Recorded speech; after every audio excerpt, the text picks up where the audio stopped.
Mic തകരാർ മുഖ്യമന്ത്രി പിണറായി വിജയനെ വിടാതെ പിന്തുടരുകയാണ്. ആദ്യമൊക്കെ ക്ഷുഭിതനായിരുന്ന മുഖ്യമന്ത്രി ഇപ്പോൾ പല വേദികളിലും തമാശയോടെയാണ് ഇതിനോട് പ്രതികരിക്കുന്നത്. ഇന്ന് തലസ്ഥാനത്ത് ഇതെനിക്ക് തോന്നുന്നതേ എതിർ പാർട്ടിക്കാർ കാശ് കൊടുത്ത് ആ മൈക്ക് ഓപ്പറേറ്ററെ കൊണ്ട് ചെയ്യിപ്പിക്കുന്ന പരിപാടിയായിരിക്കും.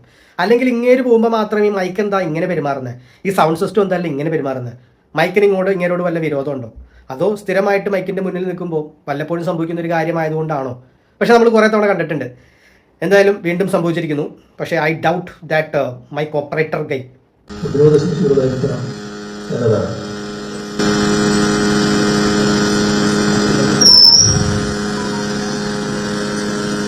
എന്നൊരു പ്രശ്നം ഞാൻ മനസ്സിലോട്ട് കിട്ടുമ്പോഴാണ്.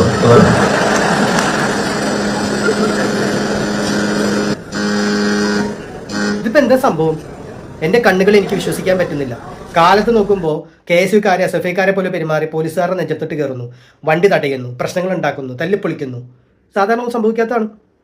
അതേസമയം കട്ടക്കലിപ്പനായ മുഖ്യൻ ഇതിനു മുന്നേ മൈക്കിൻ്റെ പ്രശ്നങ്ങൾ നമ്മൾ പലപ്പോഴും കണ്ടിട്ടുണ്ട്. ഈ തവണ അദ്ദേഹം ചിരിച്ചുകൊണ്ട് കോമഡി പറയുന്നു. എന്തോ ഇവിടെയോ തകരാറുണ്ട്. എന്തായാലും തെരഞ്ഞെടുപ്പ് അടുക്കാറാവുമ്പോൾ കൃത്യമായിട്ട് ഓരോ വ്യത്യാസങ്ങൾ ഓരോ മനുഷ്യരിലും നമുക്ക് കാണാൻ പറ്റുന്നുണ്ട്. അത് നമുക്ക് വളരെ സന്തോഷം തരുന്ന ഒരു കാര്യം തന്നെയാണ്. ഇങ്ങനെ ചിരിച്ച് കളിക്കുന്ന മുഖ്യന്മാരല്ലേ നമുക്ക് വേണ്ടത് സത്യത്തിൽ, അല്ലേ? എന്തൊരു ഭംഗിയാണ് കാണാൻ, അദ്ദേഹത്തെ കാണാൻ എന്തൊരു പ്രസന്നത.